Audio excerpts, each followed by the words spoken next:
السلام علیکم ورحمۃ اللہ وبرکاتہ۔ نحمده ونصلي ونسلم على رسوله الكريم، اما بعد فاعوذ باللہ من الشیطان الرجیم، بسم اللہ الرحمن الرحیم۔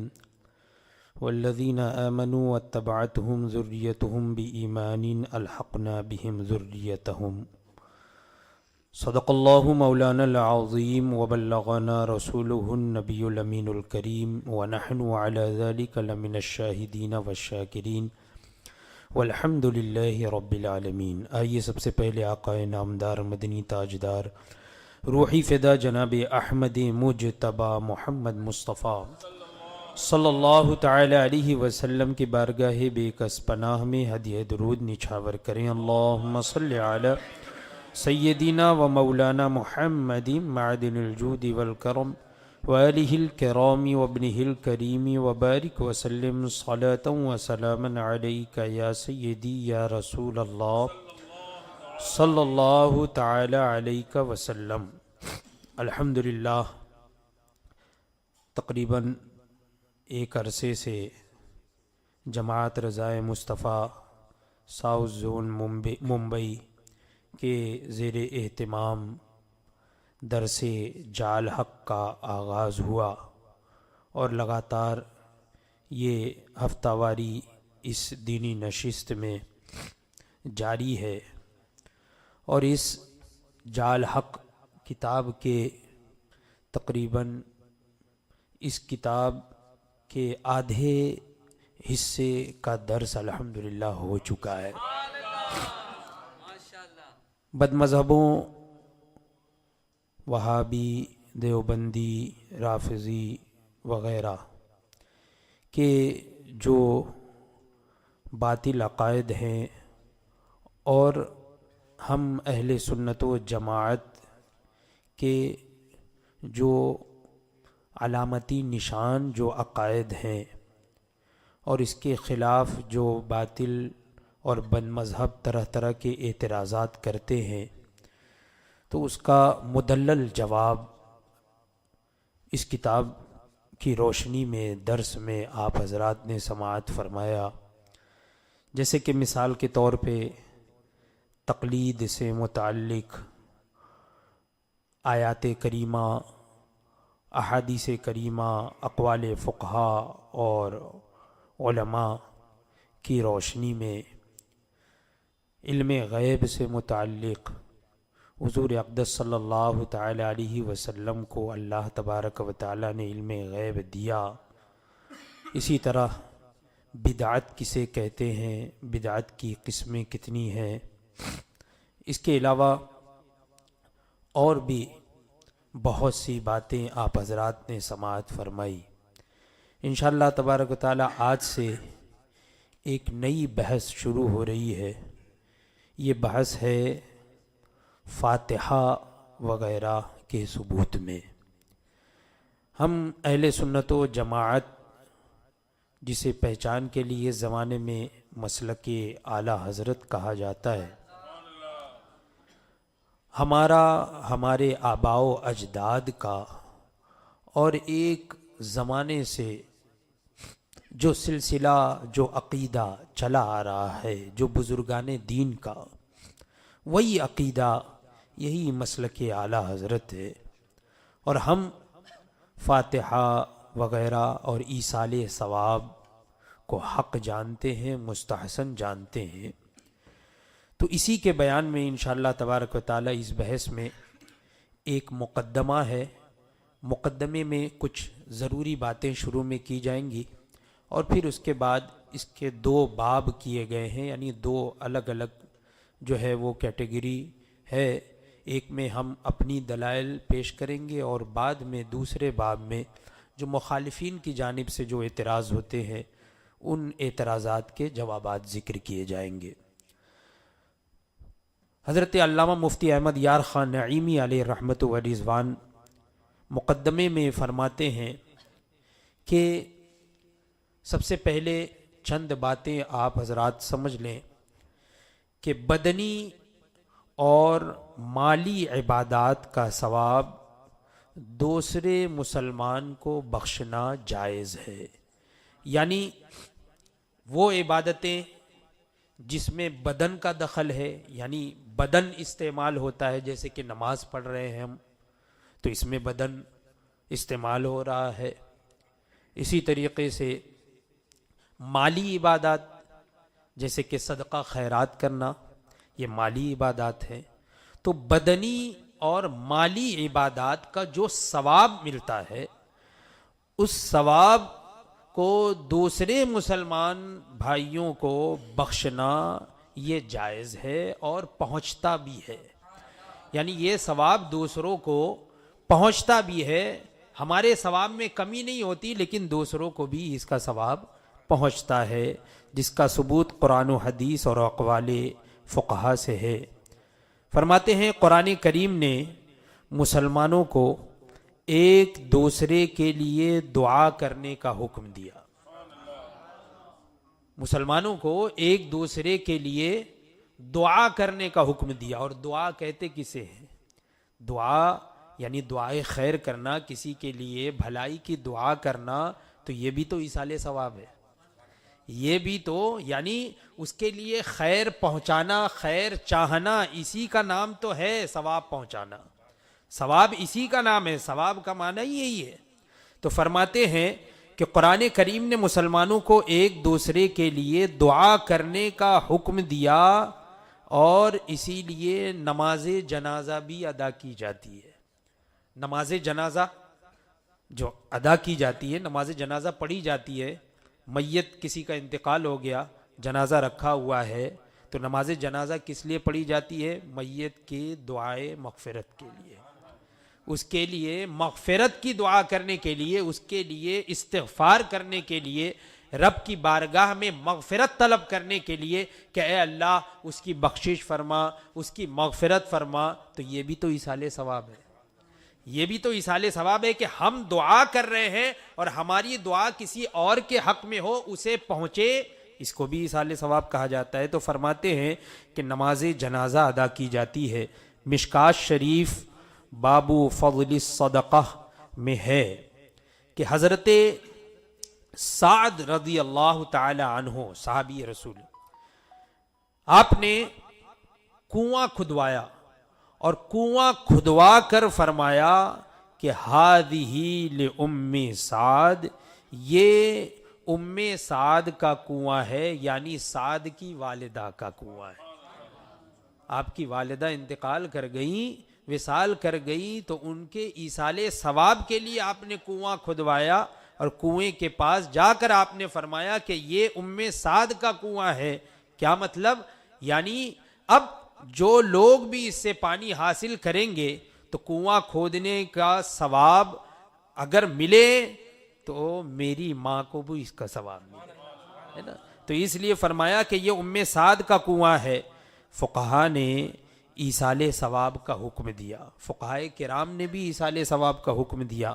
ہاں یہاں پر ایک بات یہ ہے کہ جو کنفیوز کرنے والی ہے، مخالفین جس کی وجہ سے لوگوں کو کنفیوز کرتے ہیں اور بہکانے کی کوشش کرتے ہیں، وہ یہ ہے، فرماتے ہاں بدنی عبادت میں نیابت جائز نہیں ہے، یعنی جو عبادتیں ہم کرتے ہیں بدنی عبادت، تو بدنی عبادت میں نیابت جائز نہیں ہے۔ کیا مطلب؟ یعنی کوئی عبادت ہم پر فرض ہے تو ہم کہہ دیں کہ بھئی میری طرف سے فجر کی نماز پڑھ دو، ظہر کی نماز پڑھ دو، یہ نیابت نہیں چلے گی کہ ہماری جگہ کوئی دوسرا کر دے، یہ الگ چیز ہے۔ عمل کرنا تو ہر ایک کا کام ہے، ہر ایک پر فرض ہے کہ وہ عمل کرے، لیکن اس کا ثواب جسے چاہے اسے ایصال کر سکتا ہے نا؟ عمل کرنا بدنی عبادات یعنی اپنا عمل تو یہ خود کیا جائے، ہاں اس عمل کا ثواب جو ہے وہ دوسرے مسلمان بھائیوں کو پہنچایا جا سکتا ہے۔ تو فرماتے ہیں ہاں بدنی عبادت میں نیابت جائز نہیں۔ نیابت کا مطلب اپنا نائب کسی کو بنا دینا، اپنی جگہ پر کسی کو مقرر کر دینا کہ بھئی میری جگہ تم پڑھ دو نماز، تو یہ جائز نہیں۔ یعنی کوئی شخص کسی کی طرف سے نماز پڑھ دے تو اس کی نماز ادا نہ ہوگی، ہاں نماز کا ثواب بخشا جا سکتا ہے. نماز کا جو ثواب حاصل ہو تو بعد میں ہم دعا کر سکتے ہیں کہ اے اللہ اس کا جو ثواب ہے تو وہ فلاں میرے مرحومین کو پہنچا, یا مسلمان بھائی کو جو ہے وہ نذر کرتے ہیں قبول فرما. تو فرماتے ہیں ہاں نماز کا ثواب بخشا جا سکتا ہے. اور فرماتے ہیں کہ مشکات شریف باب الفتن باب الملاحم فصل دوم صفحہ نمبر 468 میں ہے کہ حضرت ابو ہریرہ رضی اللہ تعالی عنہ نے کسی سے فرمایا, اپنے کسی صاحب سے فرمایا, کیا فرمایا کہ من یضمن لی منکم ان یصلی فی مسجد العشار رکعتین او رابعا ویقول ھذہ لابی ہریرہ. حضرت ابو ہریرہ رضی اللہ تعالی عنہ فرما رہے ہیں کسی سے آپ نے فرمایا کہ من یضمن لی منکم, کون ہے تم میں سے جو میرا ضامن ہو, میری ضمانت لے کس چیز کی, ان یصلی فی مسجد العشار, کہ مسجد عشار میں جا کر وہ نماز پڑھے, رکعتین اور رابعا, 2 رکعت یا 4 رکعت نماز پڑھے, ویقول, اور نماز پڑھنے کے بعد وہ یہ کہے ھذہ لابی ہریرہ, کہ یہ ابو ہریرہ کی طرف سے, یہ ابو ہریرہ کے لیے. کیا مطلب, یعنی اس کا ثواب ابو ہریرہ کو. سمجھ میں آئی بات؟ تو اس سے 3 مسئلے معلوم ہوئے اس حدیث سے. کون سے 3 مسئلے؟ ایک یہ کہ عبادت بدنی یعنی بدنی عبادت یعنی نماز بھی کسی کے ایصال ثواب کی نیت سے ادا کرنا جائز ہے. جس طریقے سے قرآن پڑھا جا سکتا ہے اس طریقے سے نماز بھی کسی کے ایصال ثواب کی نیت سے پڑھنا ادا کرنا یہ جائز ہے. یہ ایک مسئلہ معلوم ہوا. دوسرا مسئلہ یہ معلوم ہوا, فرماتے ہیں دوسرے یہ کہ زبان سے ایصال ثواب کرنا کہ خدایا اس کا ثواب فلاں کو دے, یہ بہت بہتر ہے. یعنی زبان سے کہنا. اب کچھ لوگ کہتے ہیں نا کہ بس دل میں ہو جائے, نہیں, زبان سے کہنا. اسی لیے ہم فاتحہ میں کیا کہتے ہیں, زبان سے ہی تو کرتے ہیں نا ایصال ثواب. تو فرماتے ہیں اس حدیث سے دوسرا مسئلہ یہ معلوم ہوا کہ ایصال ثواب زبان سے کرنا کہ اے اللہ اس کا ثواب فلاں کو دے, یہ بہت زیادہ بہتر ہے. تیسرا مسئلہ یہ معلوم ہوا کہ برکت کی نیت سے بزرگان دین کی مسجدوں میں نماز پڑھنا باعث ثواب ہے نا. برکت کی نیت سے کسی خاص بزرگ کی مسجد میں نماز پڑھنا یہ بھی باعث ثواب ہے. تو یہ 3 مسئلے ہمیں معلوم ہوئے. اب فرماتے ہیں رہی عبادت مالی عبادت یا مالی اور بدنی کا مجموعہ. عبادت مالی جیسے کہ زکوٰۃ, اور مالی اور بدنی دونوں کا مجموعہ جیسے حج, کہ حج میں صاحب استطاعت بھی ہو, جانے آنے کا خرچہ اس کے ذمے ہے کہ وہ اتنی استطاعت رکھتا ہو, اور بدنی بھی ہے کہ اسے جانا ہے, حج کرنا ہے, ہر جگہ طواف کرنا ہے, سعی کرنا ہے, وقوف منا عرفہ وغیرہ. تو فرماتے ہیں کہ رہی عبادت مالی یا عبادت مالی اور بدنی کا مجموعہ جیسے کہ زکوٰۃ اور حج, اس میں اگر کوئی شخص کسی سے کہہ دے کہ تم میری طرف سے زکوٰۃ دے دو. اوپر ابھی ایک مسئلہ یہ معلوم ہوا کہ عبادت بدنی وہ اس میں کسی اور کو نائب نہیں بنا سکتے کہ تم میری طرف سے نماز پڑھ لو, یہ نہیں ہو سکتا. لیکن عبادت مالی یا عبادت مالی اور بدنی کا مجموعہ جیسے کہ حج اور عبادت مالی جیسے کہ زکوٰۃ, تو اس میں اگر کوئی شخص کسی سے کہہ دے کہ تم میری طرف سے زکوٰۃ دے دو تو دے سکتا ہے.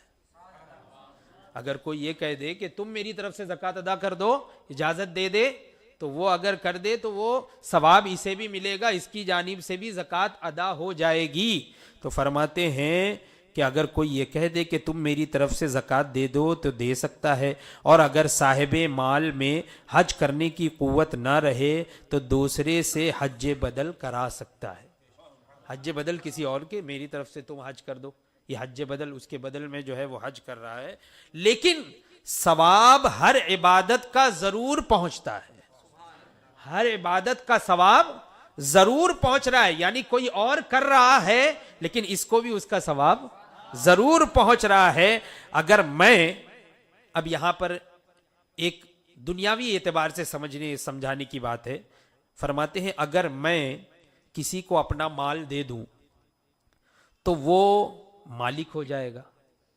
کسی کو اپنا مال دے دوں تو وہ مالک ہو جائے گا. تو اسی طرح یہ بھی، یعنی اگر میں کسی کو کہہ دوں کہ میری طرف سے تم زکوٰۃ ادا کر دو، تو اگر اس نے زکوٰۃ ادا کی تو میری طرف سے تو زکوٰۃ کی ادائیگی ہو جائے گی، یعنی ثواب ملے گا، اور جس نے میری طرف سے ادا کیا اس کو بھی ثواب ملے گا، ہے نا.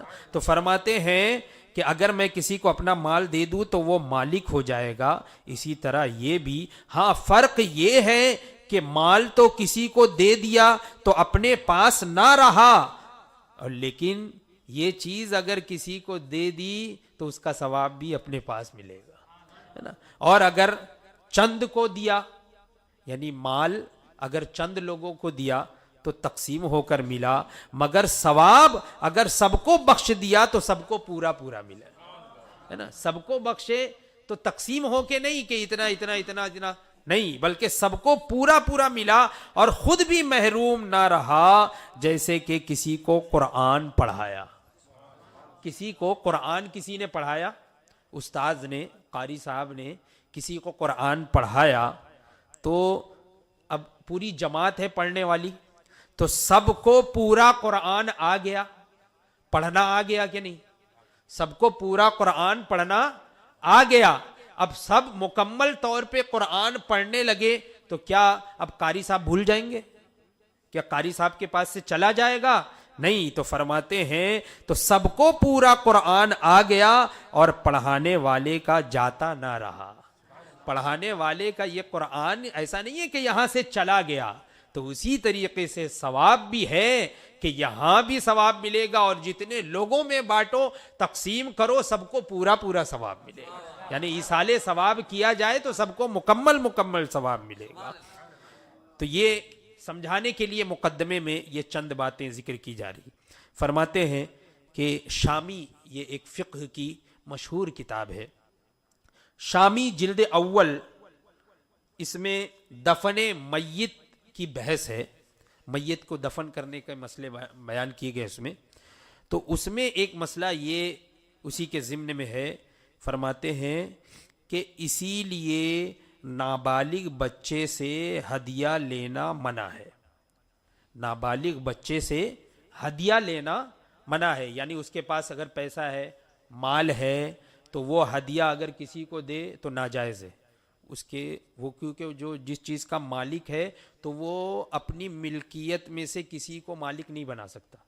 اگر نابالغ بچہ ہے تو اگر کسی کو دے بھی تو وہ اس کو لینا جائز نہیں ہے، کیونکہ وہ ابھی یہ اہل ہی نہیں ہے کہ کسی اور کو اس پر قبضہ دے سکے، یا کسی اور کو اپنے مال کا مالک بنا سکے، یا کسی اور کو گفٹ دے سکے، کسی اور کو ہدیہ دے سکے.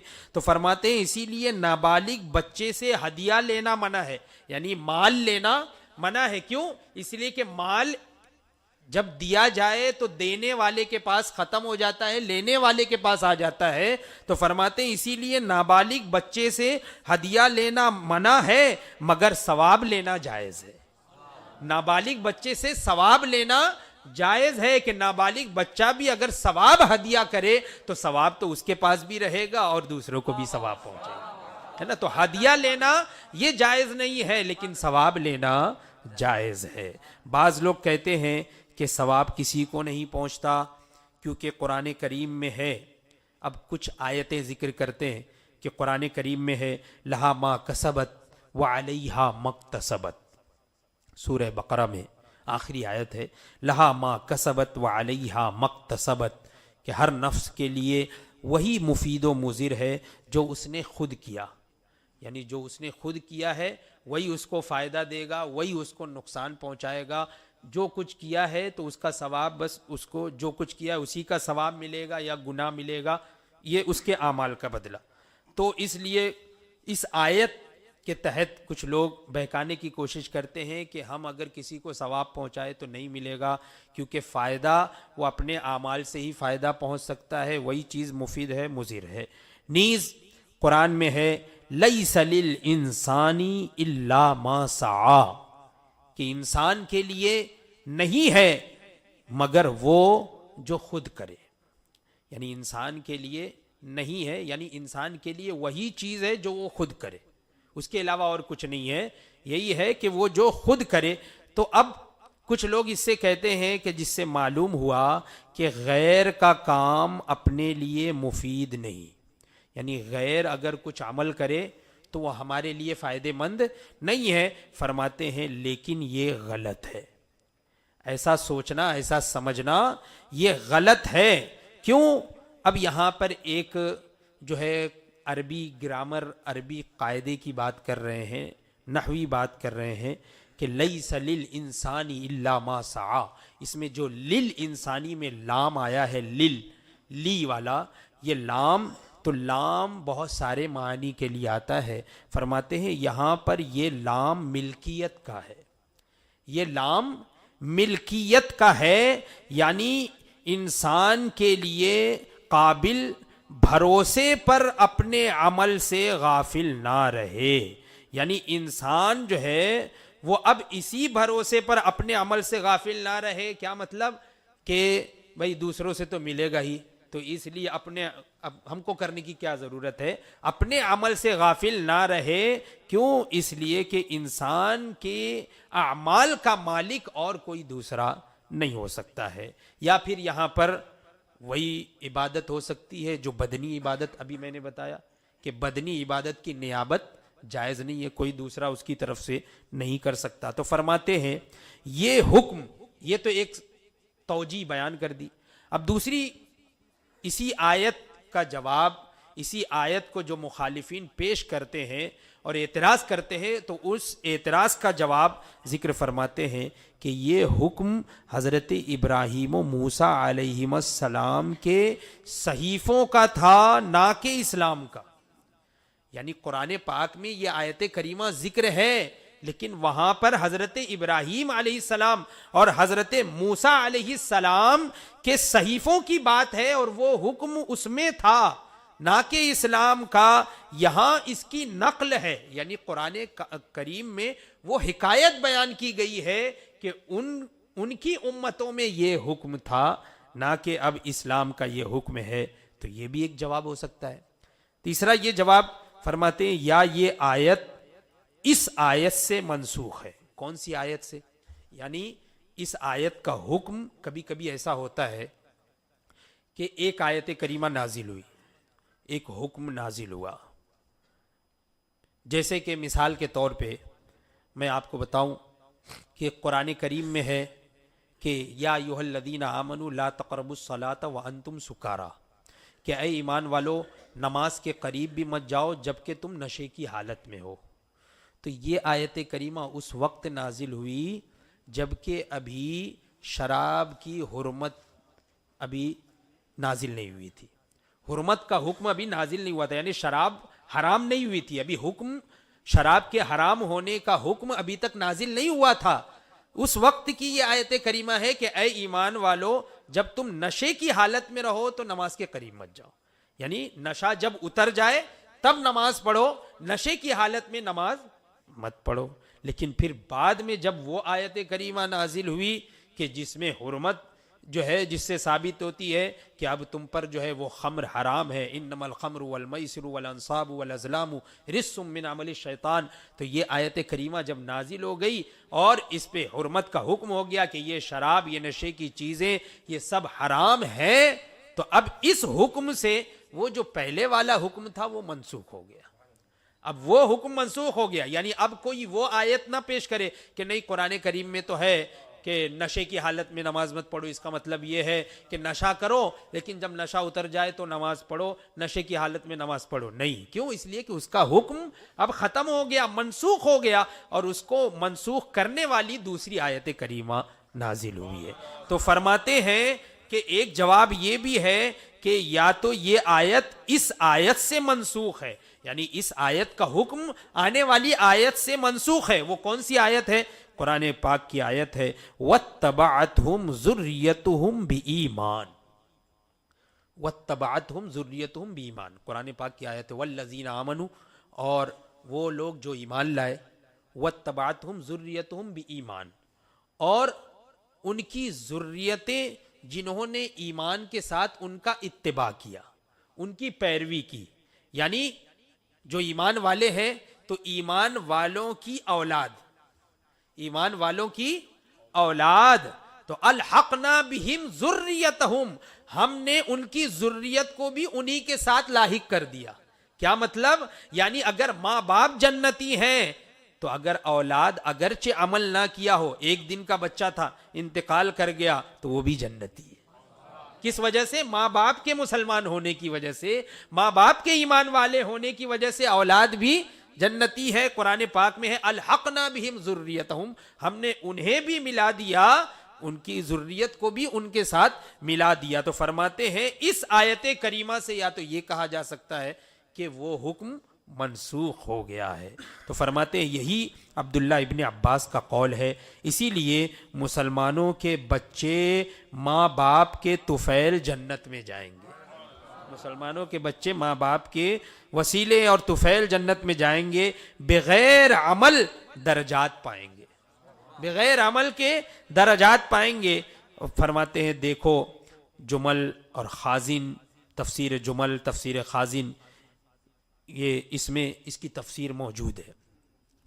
اب ایک اور جواب، ایک اور توجیہ بیان کرتے ہیں، یا تو یہاں پر جو ہے کہ انسان کے لیے نہیں ہے مگر وہ جو وہ خود کرے، لیس للانسان الا ما سعی، کہ انسان کے لیے نہیں ہے مگر وہی جو وہ خود کرے، تو یہ آیت بدنی اعمال میں نیابت کی نفی کرتی ہے۔ یعنی اس سے مراد یہ ہے کہ انسان خود ہی بدنی عبادت کر سکتا ہے، اس کا نائب کوئی اور نہیں بن سکتا، اس کی جگہ پر کوئی اور نہیں پڑھ سکتا نماز وغیرہ بدنی عبادت۔ اسی لیے ان میں کسب و سعی کا ذکر ہے، یعنی ان دونوں آیتوں میں کیا ہے؟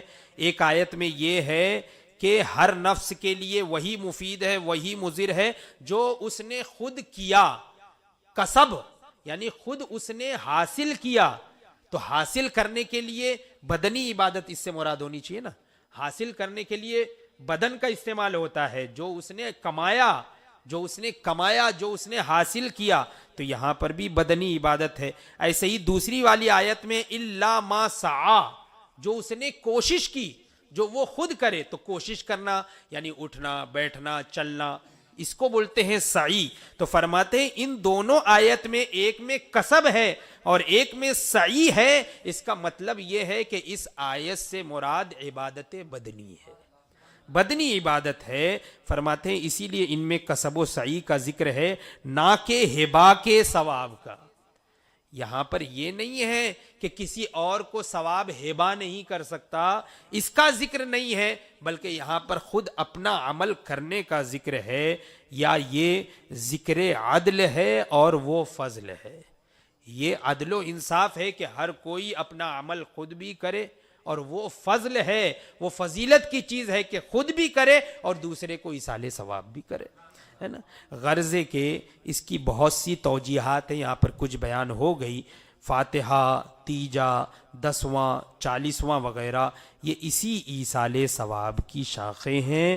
فاتحے میں صرف یہ ہوتا ہے کہ تلاوت قرآن جو کہ بدنی عبادت ہے اور صدقہ یعنی مالی عبادت کا جمع کر کے ثواب پہنچایا جاتا ہے، یعنی قرآن پاک کی تلاوت ہوتی ہے اور مالی عبادت یعنی صدقہ وغیرہ مٹھائی وغیرہ تقسیم کی جاتی ہے، تو یہ سب اس کا ثواب پہنچایا جاتا ہے، اور یہ ہر طریقے سے جائز ہے، مستحسن ہے۔ انشاءاللہ تبارک و تعالی آئندہ فاتحے کے ثبوت میں قرآن پاک کی آیات اور اس کی تفاسیر، احادیث کریمہ، اقوال فقہا اور علماء کی روشنی میں اس کا ثبوت پیش کیا جائے گا انشاءاللہ، اور اس کے بعد فاتحے پر جو اعتراضات کیے جاتے ہیں اس کے جوابات بھی ذکر کیے جائیں گے۔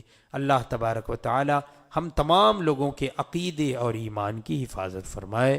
وآخر دعوانا الحمدللہ۔